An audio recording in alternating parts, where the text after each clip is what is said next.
All right, guys, we're about to get started. We want to thank you for coming to Haunted Harlan County's one of our ghost walks. We have some new stops. We have a lot of new stuff inside the courthouse about tons of murders. We have paranormal, we have murders, we have giants. That's just getting started. Got a lot, and we're going to talk a little bit about some of the Turner Howard feud. How many have heard of the Turner Howard feud? Not a lot have, but guess what? It was bloodier than the Hatfield and McCoys. And they had to send in the National Guard 2 or 3 times to keep the violence down.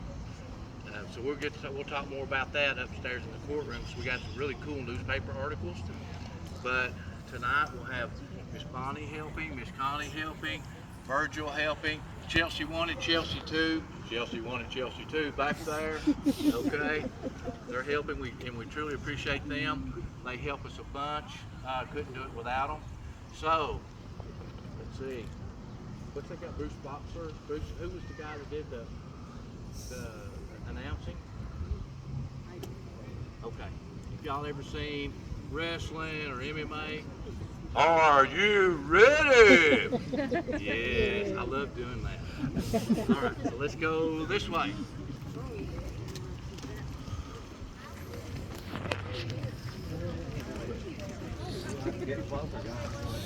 I know.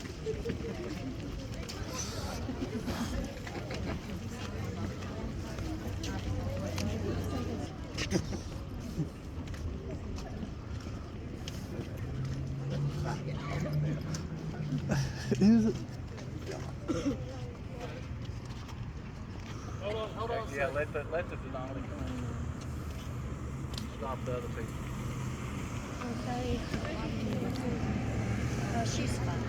I love drugs, no problem.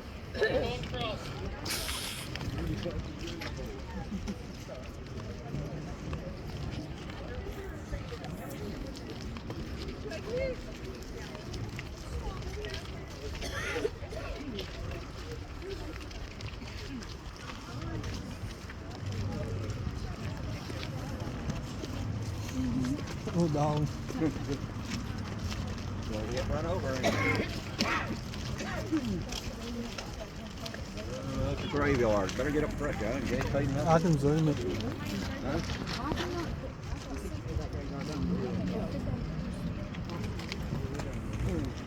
All right, guys. Can everyone hear me? Everybody Sorry. good? I'm trying to be in your way. All right. If you're having a hard time hearing us, come up maybe right around in here. The first stop, this is called the Hidden Cemetery or the Turner Cemetery. This is where some of the folks that participated in the Turner Howard feud that went on from basically right after the Civil War on up into the late 1800s. And I think there was still a little friction maybe around 1900 or so. But this feud was lasted longer and was a whole lot bloodier than the Hatfield and McCoy feud. So we're going to talk a little bit more about that when we get in the courthouse. But this is a piece of Harlan County history that we're going to be doing a little bit more on. We're starting back at, well, we have it, but we've not been very active in it. But look for us in the next couple of weeks on TikTok, Haunted Harlan. I need to turn it up.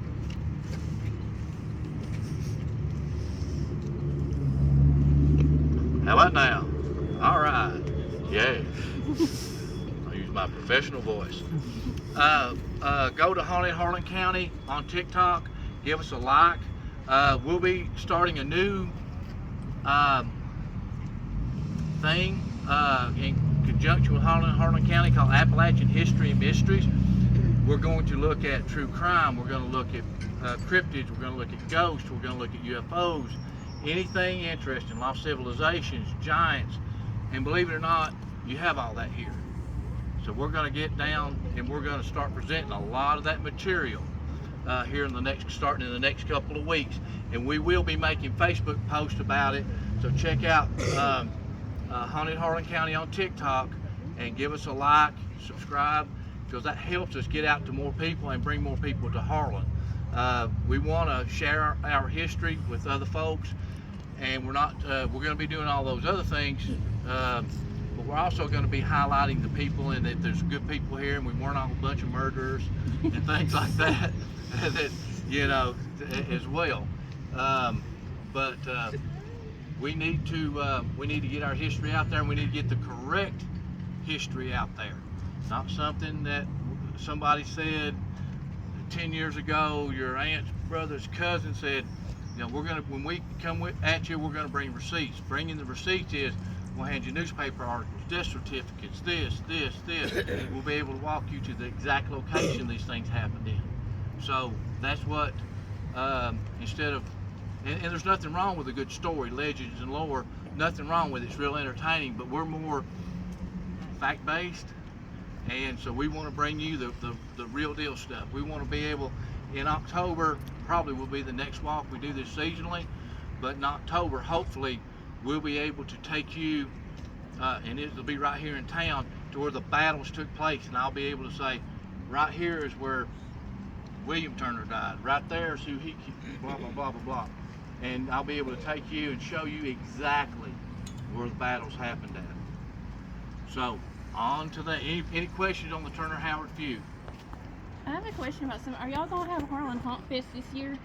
I don't know. I just always participated in it. I wasn't like I wish they would. I loved it. Junior, man, he did a great job with that, and everybody associated with it. There wasn't a bad person associated with Haunt Fest. It was great. I hope they do bring it back. We'd love for them to bring it back. But go ahead. Curious why they were feuding. Well, it's we'll talk more about it up there, but the quick answer is money, greed, money and land, revenge murders. As old as the earth, you know, that's what it was. Basically, they can say this one did that one, this one did this one. One were merchants, one were landowners. The Turners were more landowners, and the Howards were more merchants. Now, so one or the other got more into their domain, so to speak. That's when it kicked off, and it kicked off. They were bushwhacking each other.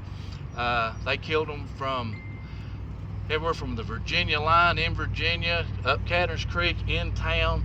I mean, they went at it. They went at it big time. And we'll, like I said, we'll talk more about it whenever we get in the courtroom. But at one time, they were supposed to have a big battle, and the Turners were going to ambush the Howards. The Howards had left. I think one of the judges was a Howard. Left from the courthouse, and it didn't stand exactly where our courthouse stands today. It might have been across the street, but I'll know by the time we had the next walk. But they watched them and let them go by. They didn't ambush them. They were looking for them, for the Turners. The Turners let them go by, and they went in and they took the courthouse over while they were gone looking for them. So there's some funny moments, but then there's some real sad moments too, you know. A lot of killing, and then right here to the right, let's walk up to this house, and I'll give you a little bit of backstory. Okay, talk and move, talk and move.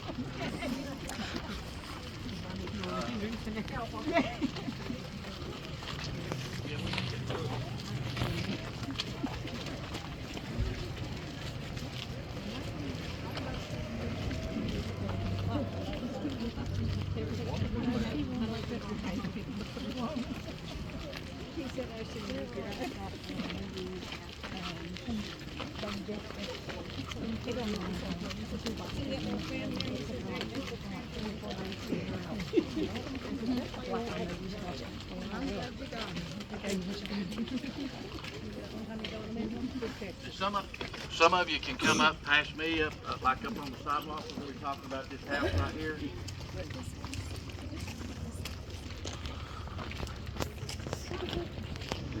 Haunted house? This was called the Turner Mansion. It was built in the 1880s, I believe. The original one burnt down. They built this back. there was a battle. I don't know if it was where the courthouse stands today, or I think the other courthouse stood across the street right over in there. But they were going, they were having another battle. So the Turners took off down the street, and the Howards had taken up positions on, just imagine 100 years ago or more, you know, you'd have storefronts and stores and different things on both sides of the road. They got up, the Howards got up on the roof, and the Turners came barreling down through there, so they opened up on them. They had the high ground. So they, you know, there were several people, 2 or 3 people killed in that battle. Now this is where we get into legends and lore. Okay, they were all of them tough bunch, you know, frontier stock and all that. So one of the Turners got hit, got gut shot, and I have an article that says this. I can't find any newspaper article. This has been passed down. I can verify the battle 100%. I cannot verify what they, you know, said happened, but it's been repeated for 100 years. Now, one of the Turner boys got gut shot. So he gets up on the porch and he falls down. His mother comes out, puts his gun back in his hand, says, "You go out and die like a man, like your cousins have."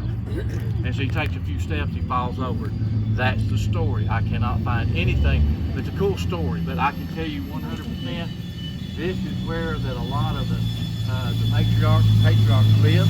And I can tell you 100% certain, right down in through here is where the map took place. So that's 100%. So that's, you know, we want to differentiate between fact and lore. That's, I consider that lore. Does anybody live in the house now? What? Okay, how about now? A little bit? Okay, just, oh, okay, well, just come on, we'll talk a little bit more about it when we get in the courtroom, but right here is where it was called the Turner Mansion. It was built back in the 1800s. The original one burned, and they built this back, but this is where the Turners, the matriarch and some of the patriarchs lived during the Turner-Howard feud, which is very interesting. Like I said, it's bigger than the Hatfield and McCoys, and to my knowledge, more people died in it because it lasted for like 3 decades, on and off.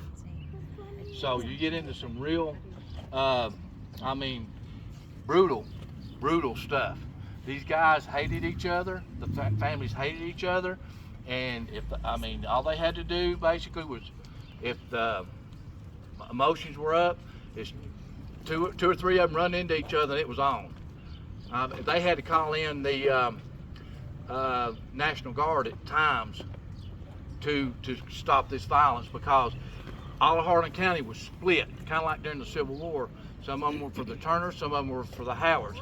The sheriff couldn't raise enough deputies that weren't affiliated with one of the 2 factions to form a posse to stop the violence. So he was calling, the National Guard come in here a couple times, maybe probably more. But as we go on with this, I'll be able to tell you more exact how many times they came in and things like that. But yeah, this is they sent in the National Guard to put a stop to this one. And the term, how many of you here have heard the term Bloody Harlan? Everybody, where do you think that term came from? The Mine Wars? That's what I thought. Mine Wars? Nope. It was first coined back in the 1880s because there was so much death and violence from the Turner-Howard feud. And then it resurfaced during the Mine Wars. But your original first article that I can find that mentions it is in the Turner-Howard feud, them calling it Bloody Harlan. So there's a little bit, and we have that article. If anybody would like to see it or something like that, we'll find it and let you see it. But it's pretty interesting when you start digging. We try to separate fact from fiction. So there's where your term Bloody Harlan came from, is from the Turner-Howard feud. First one that we can find. It may even been earlier than that. If anybody finds anything earlier than the late 1870s, 1880s, let us know.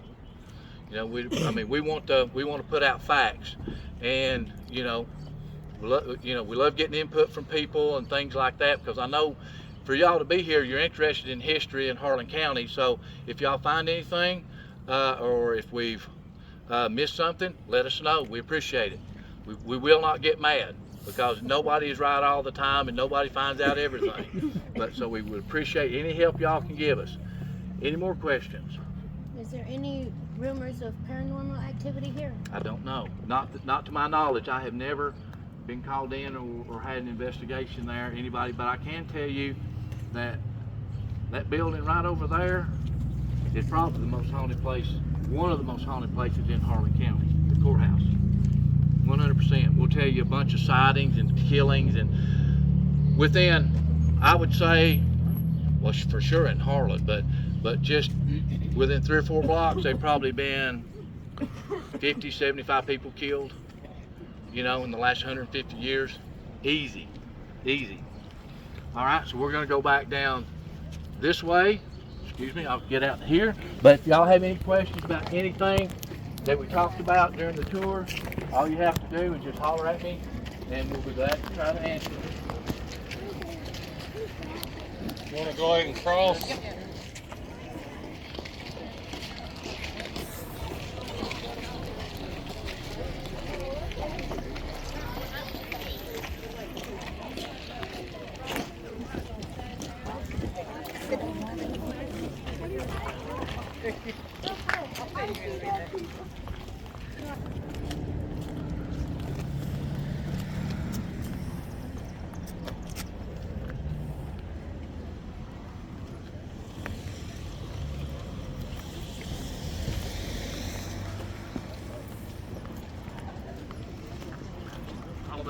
Hey, Bird.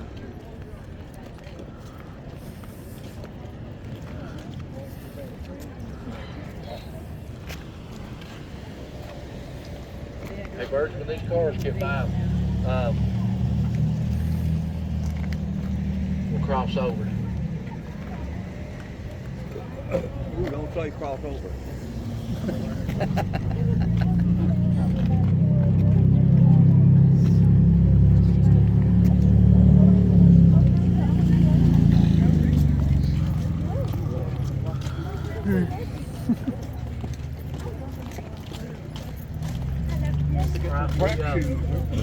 We won't go down and interfere with them taking photographs. We'll gather up right here, and we'll tell you kind of what went on.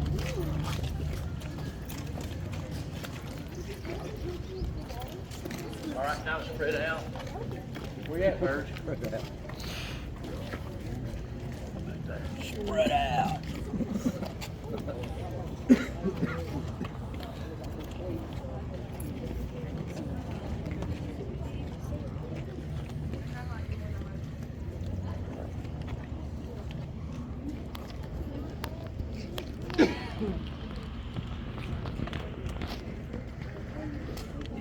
Guys, we have investigated Virgil's building. This is Virgil Eversole. And I'm going to tell you a little bit about a skeleton that was found. And I'll let Virgil tell you about the building, some paranormal activity in the building, and also about the murder that took place. That would have been where it found. Right there. Past the AC unit. Well, it'd be under the metal, the wall metal. Ah, gotcha. Okay. So we do in the Under the tent. Okay. And was it 1927? And they didn't print it until 1930 something. Anyway, 1927, Virgil's great grandfather, Green Adams Eversole, there was a house that stood right around. Huh? Right in here. Where did you stand? Right in here. Okay, the house stood right in here. Okay, this was Mr. Eversole's yard and his garden. So he was in his garden one day from a newspaper article that I seen, and he found some Indian artifacts, native artifacts. This is also approximately where the first courthouse was up in here. The first and second courthouse. The second one burned during the Civil War, and the first one was the early 1800s they built here. And they built it on top of a knob to keep the floods from getting. But what they didn't know about the knob was it was a Native American burial mound. Okay, so, and there's lots of Native remains been found. Harlan County, or Harlan City, is built on top of a Native American village and graveyard. So, whenever they started the excavation, they didn't do exactly right then, but when they started excavating for real, they found a giant skeleton here. You hear us talk about giants a lot. He was over 8 feet tall, and found right here. 8 feet, over 8 feet tall. Yeah, there's giants. I've interviewed three credible witnesses that 2 of them are deceased now. But do any of y'all remember Astor Holcomb, Nancy Holcomb, Pam Holcomb? Okay, when they were little girls, they were living at the old ranger station, and the people that worked for forestry manning the fire towers, whenever this gentleman wasn't manning the fire tower, he was out looking for native artifacts. So he found some giant bones, giant skull, jawbone, some other bones. He took the jawbone to Astor, down to the ranger station. Astor was a big guy. He was like 6'1" to 6'3", just a big dude. And the girls said that whenever their dad and the girls saw this, they were out playing, and this guy, one of his friends, come up, and they're curious, so they come over. They see every bit of this. And when he put the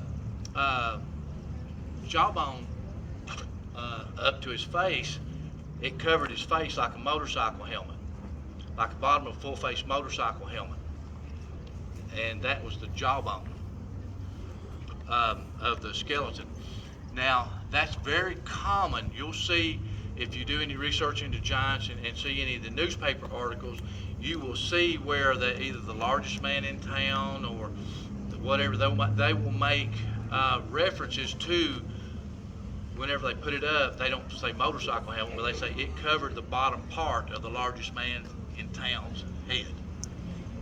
You'll see that in these articles. So that kind of, to me, was a check mark, on the bones. Now, they were found, if I was guessing, north side of Pine Mountain-ish. I know approximately within 2-3 miles, 3-4 miles where they were found.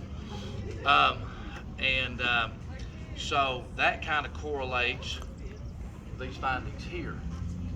And then there's been several accounts of giant bones, giant skulls being found in Harlan. Now, there was supposed to be 2 races of giants, red-headed and black-headed. The black-headed giants were more benevolent. The red-headed giants were more warrior-like and cannibalistic. They eat people. They hunted people. And you'll go back into native stories, and it talks about their wars with these giants.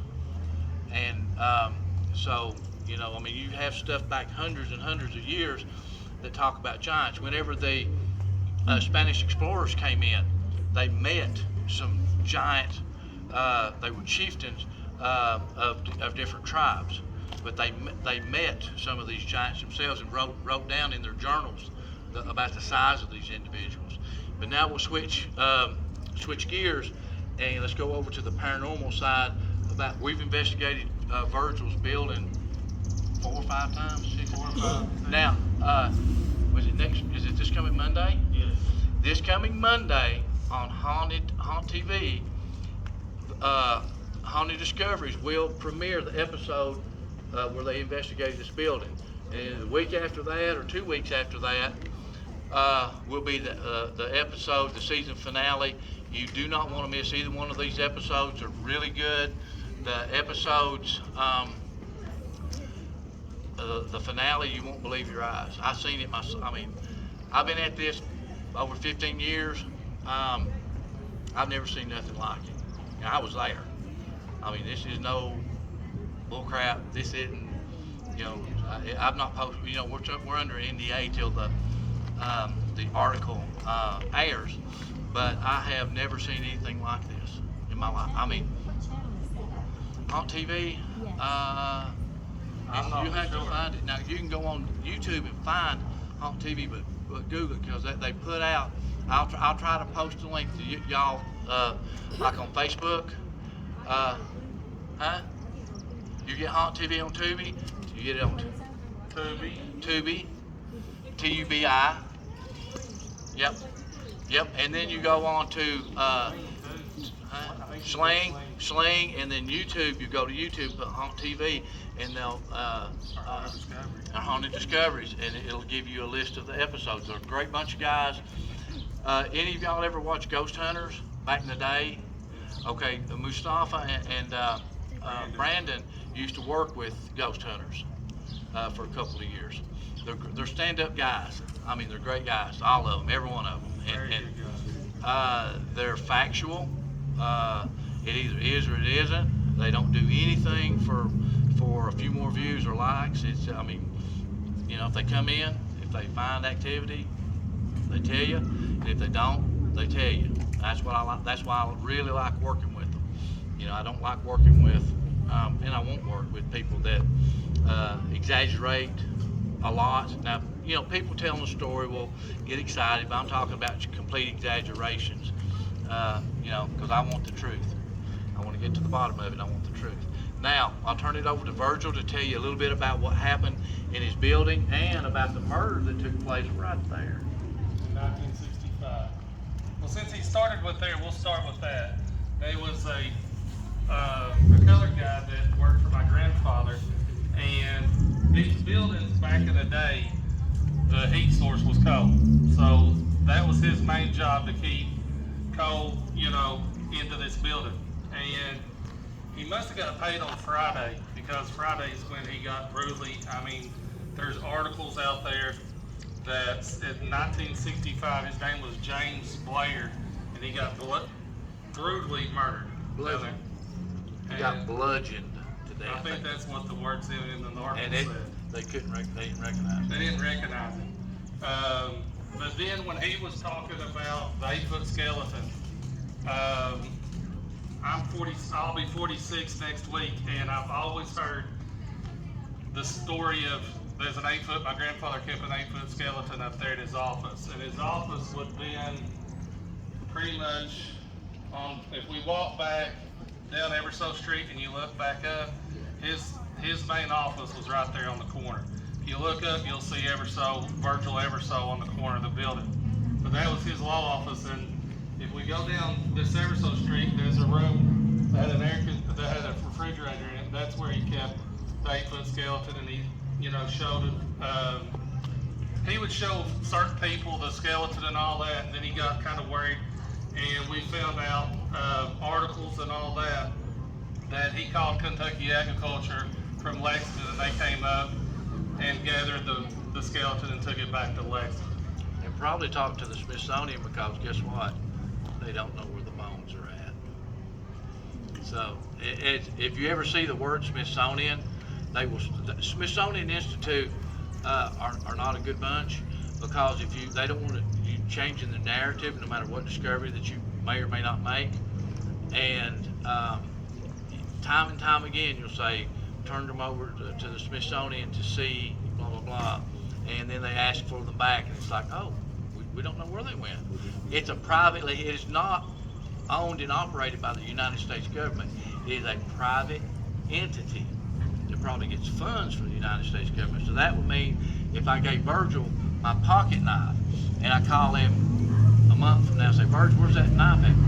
You gave it to me, it's mine. You know, he's a private entity. He's not a government entity, so I'm poop out of luck. I gave him my pocket knife. So, and also the natives seen it in the building. Oh yeah. Also, when the radio station was up here, that's WFSR, now they're right here in this building. They were over here on this corner, right, basically, if you look up right here, their office would be right there where those windows are.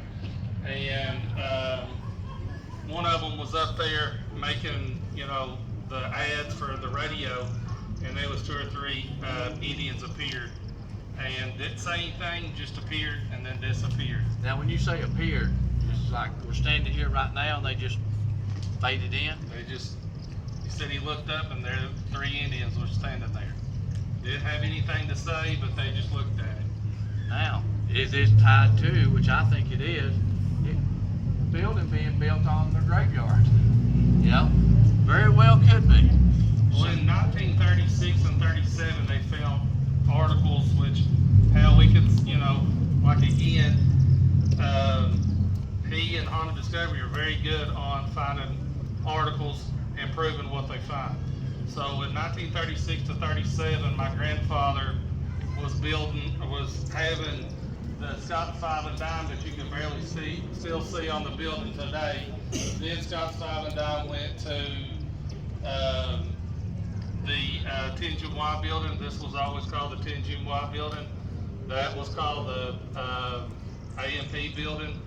Believe it or not, the AMP still has the conveyor belt for the groceries, but that's beside the point. But over here, when they were building this and they were digging the grounds up, he found Indian artifacts. Yeah, now on the Indian on the native artifacts, there was some sort of pottery found with a firing process that they couldn't duplicate at that time about the wire and stuff. And they go into details on this description of these pottery and things. Now, I'm not saying this was an advanced civilization, but it was not like cavemen running around in skins. You're talking about a very, for the time, what's the word I'm looking for?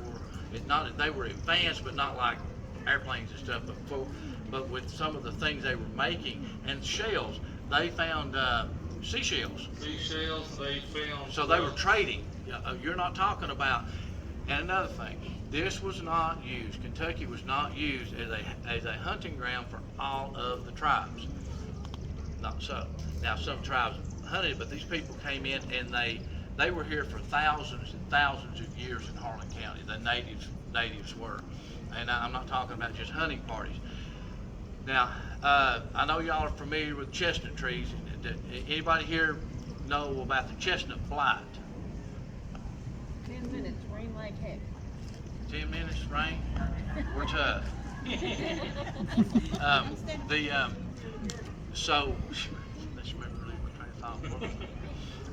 Well, we could go ahead and talk about some of the stuff that we have, you know, the 4, 5, 6 EBD sessions that we had. I'll go ahead and tell you, my great-grandfather, which actually started why the Eversos had the property and stuff, his law office was right over here. And can I go and tell the story? Let's get them up close. Do we want to? I figured after tell the story, we could go slide through there probably pretty quick. Well, do we want to do that or go around? Let's go around so not to disturb these young folks, doing the prom thing. But we're gonna go. We'll stop over here on this side, and we'll tell you another interesting story. Oh, that'd be probably a better place to be.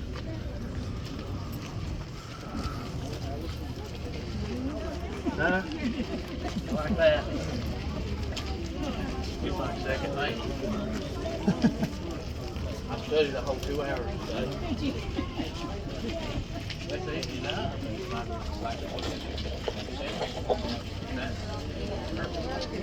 You put it in.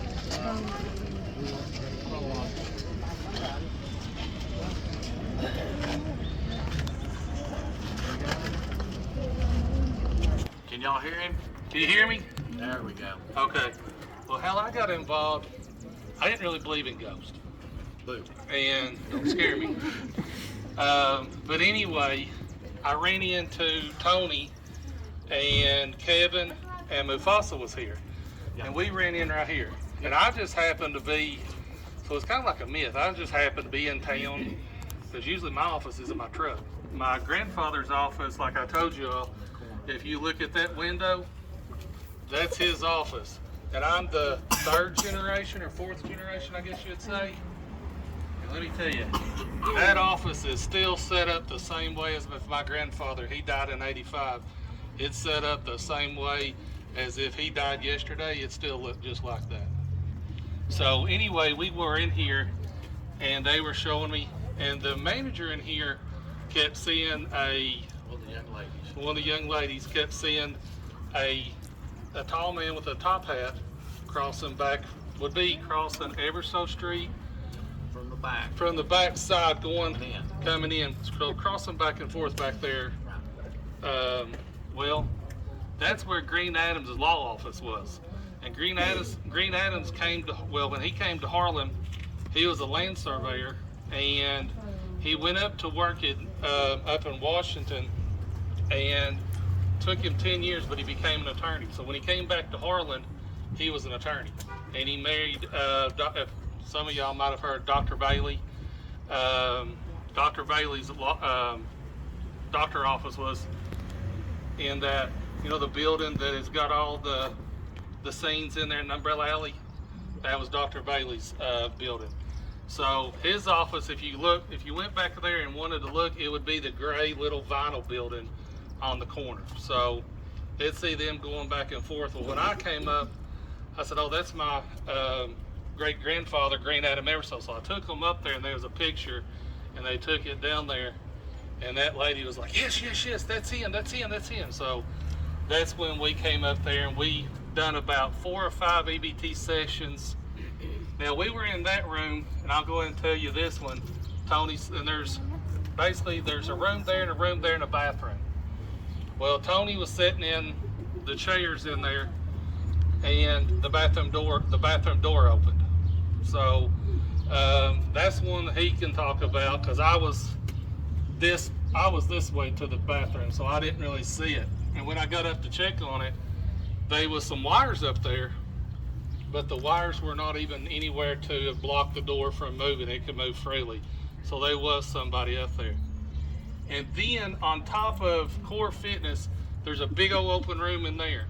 And when we walked in there and I was opening it up, sometimes one of the ways that ghosts can, you know, make themselves known is, have you ever walked into a building or something and you kind of feel like you walked through a cobweb or something?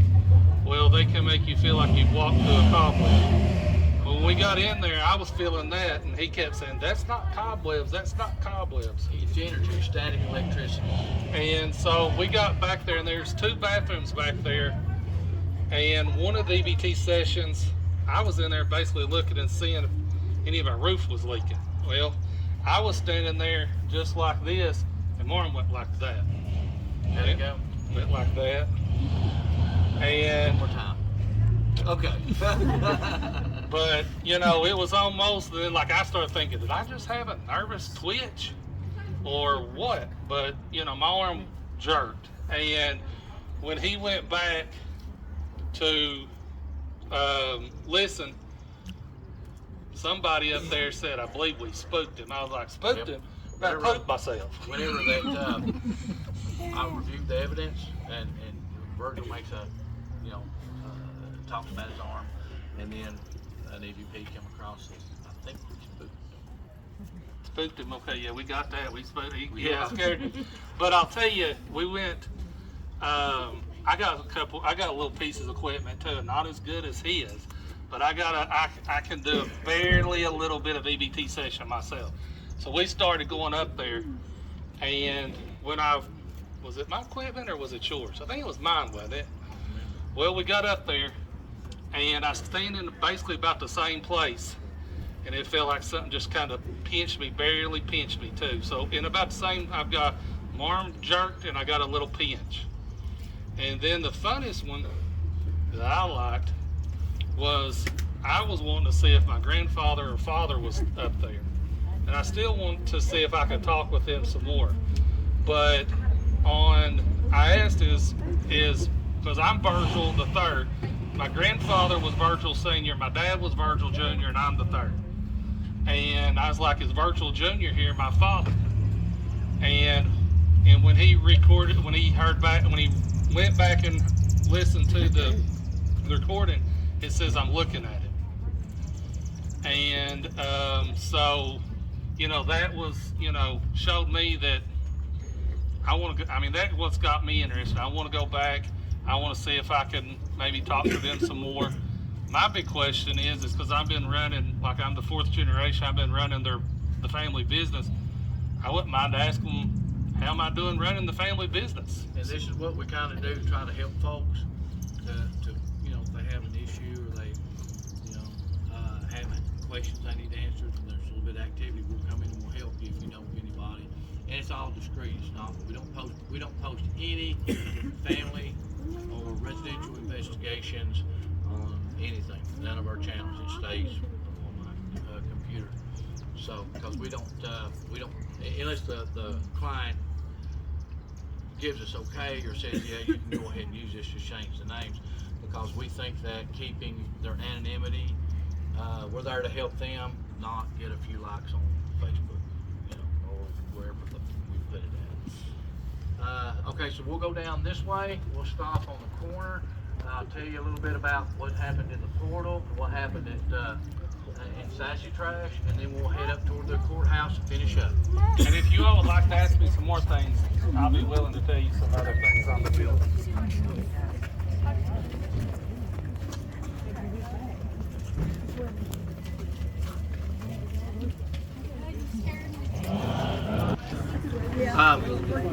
Some of you come on and we'll go up the street just a little bit.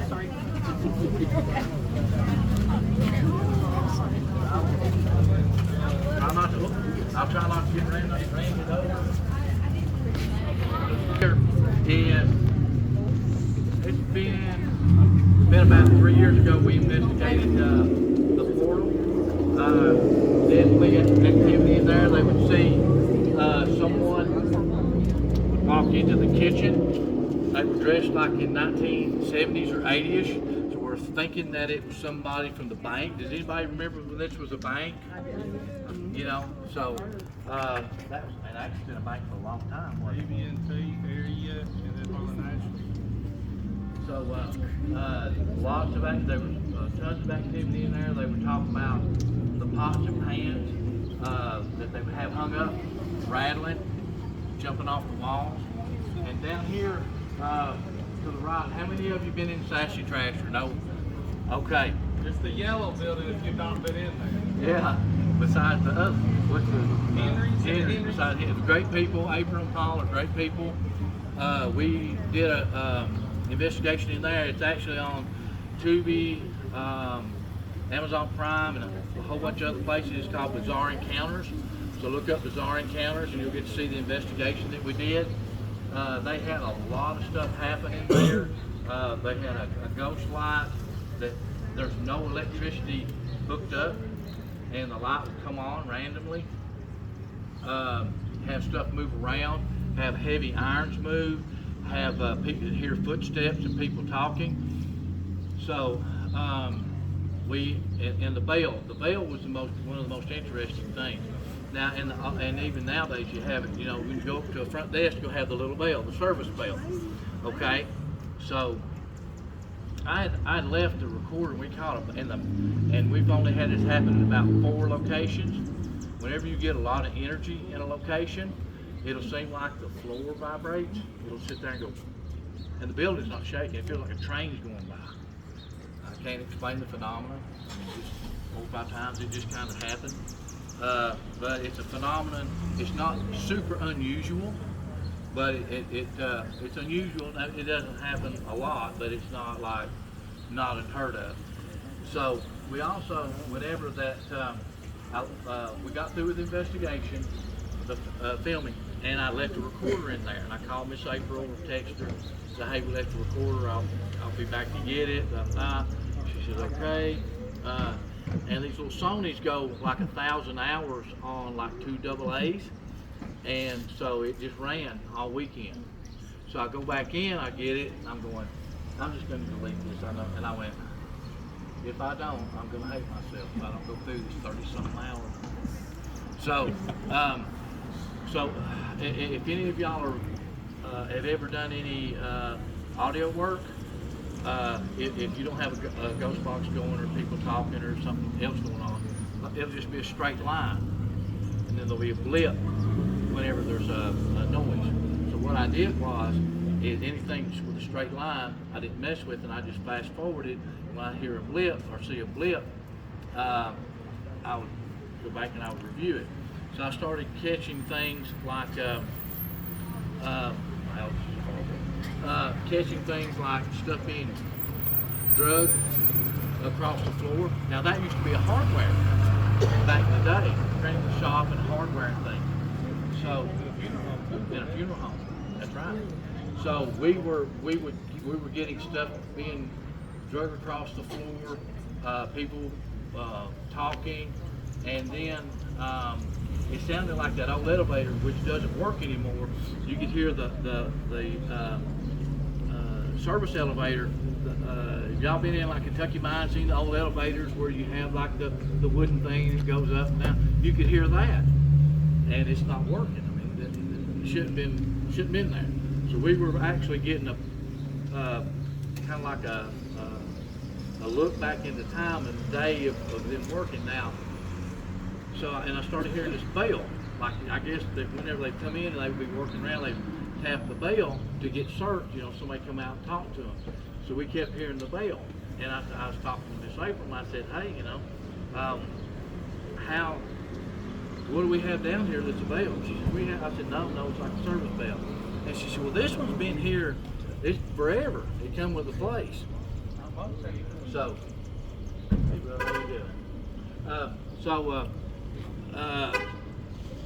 so we tried to replicate it. And I looked around there, and I hit it, and I went, that's it. Now, I was up, the recorder was on the second floor. So I said, well, y'all go up there, and I'm going to ring this and see if you can hear it. You know, if you can hear it, maybe onto something. If not, we'll write it off. So they went up on the second floor. I think Jenny did and Miss April, and they could hear it clear as day. So we caught that bell, we caught the stuff being drug around, there's irons moved. I mean, so if you get a chance, go in and see Miss April and Paul. They're great folks, and check them out. I'm sure they'll talk to you about it. And if you want to see the actual investigation, it's called Bizarre Encounters, and it's on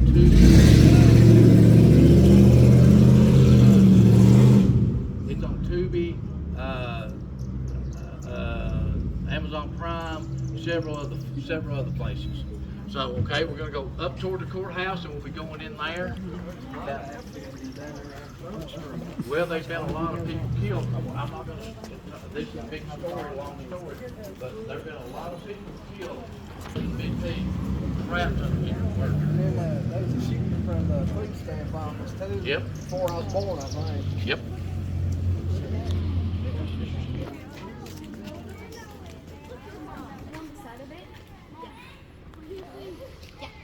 I'm getting in front of anybody shooting a photo, and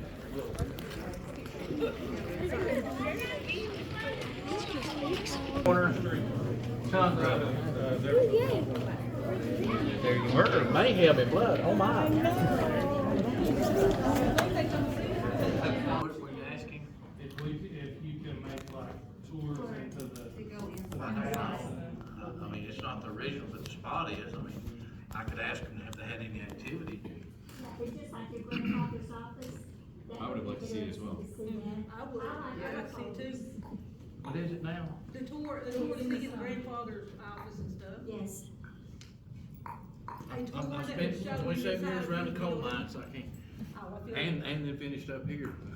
a tour that would take you inside the building where his grandfather's office and stuff is. Oh, and Virgil's? Yeah. Upstairs would be cool too, the third floor here. I know, and I'll talk to him for you. We could probably, we could maybe make that happen sometime. It would also be awesome if we could see the third floor, the jail, the really old jail. I can make that happen, but I have to have only take 5 or 10 at a time because of the liabilities, you know. And the judge was kind enough to let us, you know, I worked for Judge Mosley, gosh, 10 years or better, and then worked for Joe for 3 or 4 years. So I've worked here about 15 years. I just retired back in December. But yeah, they're great to work with. Dan's a big proponent of helping tourism. So yeah, Well, see, I can make it happen. It has to That'd be be. great for us. He's all about tourism. He's a great guy to work with. And we have a bunch of, I know with the water problem, sometimes people don't think it right now, but we have a great group of magistrates and a judge. We really do. Every one of them's great to work with. Now I put Harlan County first. And I don't work here no more, so I ain't gotta say nothing nice about them. I just wouldn't say nothing, I don't say nothing bad. But they're great, they're great people. They're not only, especially Dan and some of the others, they're not only good magistrates and stuff like that, but they're good human beings. They really care about people, because I worked right with them for well over a decade. I just done Dan Mosley's house. Is that the one where the tree fell over? Yeah. I do drywall, I fix the ceiling. Yeah, he's a good dude, he's a good guy. Now I'm gonna tell me, he's gonna have to send me a check for all that. But no, he really, but we can make a lot of stuff happen, just let us know, and this is part of what we were talking about, the TikTok, channel that we're launching as part of Harlan County, which you'll go to Harlan County, then you'll see, AHM or Appalachian History and Mysteries or something like that. And those will be the videos that we delve more deeply into more of the history and more of the stuff in the mountains and things like that. So in the comments, leave us what you would like to see. And we'll do our best to make it happen, because, you know, we appreciate y'all coming, and we love doing this, and we love the history. So if there's something that you wanna know, tell us. We'll try to find it. No problem at all. I got, worked with a great group of folks, and there's some that's not here. Any of y'all know Darla Saylor Jackson? She writes books. Lady about that tall, like Eddie, mean? No, she's great to work with. Darla and I have several books out. Black Mountain Triangle, Haunted Volume 1, The Manzo Shepherd Story, and some more I'm forgetting. Huh? Portal 31. Portal 31. And, Haunted Haunts 2, Part 2. Yep. When somebody back in and shut over, I can't remember, I thought it was. Yeah, Darla does a great job. She wants your autographs on those books. Yes, not with me, but I would love to. Yeah, sure, no problem. I told you you would. No big thing at all. You know, We're he glad. told me the same thing. Any merchandise, anything like that, we're gonna start selling a little bit more merch, because we're not sponsored by anybody. That's good and bad. Mostly good, because nobody tells us what to do or what to say. Right. So when we come here, we tell you what we found. We're not beholden to nobody. And that's to the system.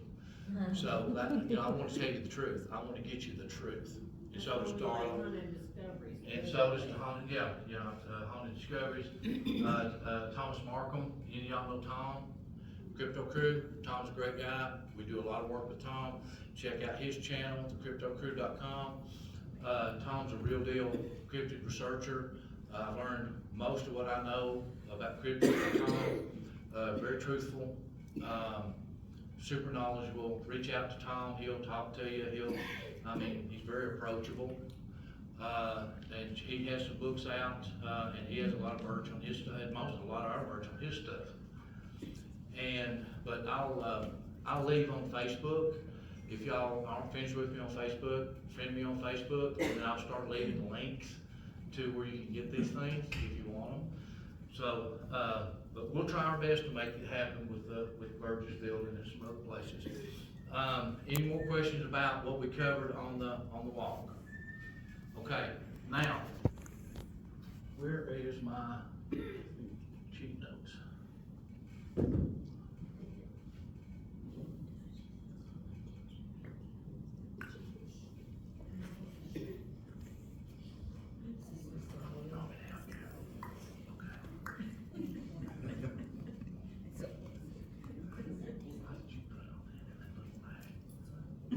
Jeez, oh, man.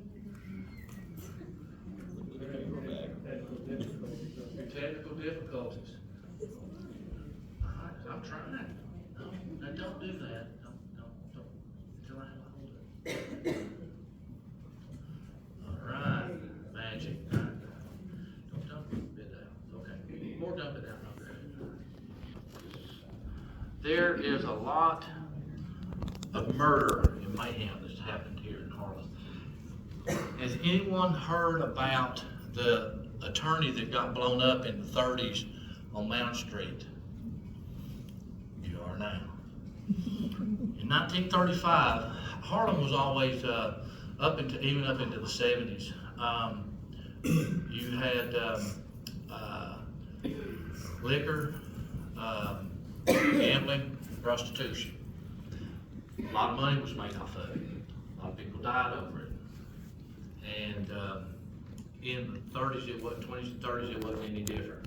It was they were either trying to control the workforce with the coal operators, the sheriff's office, and other agencies were in the back pocket of the coal operators. And if you were trying to organize or something like that, more likely you got a visit. Sometimes it'd be your last visit. So anyways, this guy, his name is Elmon Middleton. We have any Middletons in here? Anybody related to Middletons? No? Oh, I'm Middleton. No, but he was a county attorney in 1935. He was a good guy, good family man, an honest man, from what we can tell. And he wouldn't play ball. He was trying to help clean up Harlan County. He was trying to stop the corruption. He was trying to prosecute like slot machines. And that's, I mean, you see them in all these little stores. Back then wasn't no different, but they were more like the one-armed bandit slot machines, and they were all over Harlan County. And these certain individuals controlled that and controlled the liquor. So he was trying to stop this. And on September 3rd or 4th, 1935, I guess it would be September 4th, they blew him up. He lived, like on Mound Street, going up Mound Street, right before you start around the curve.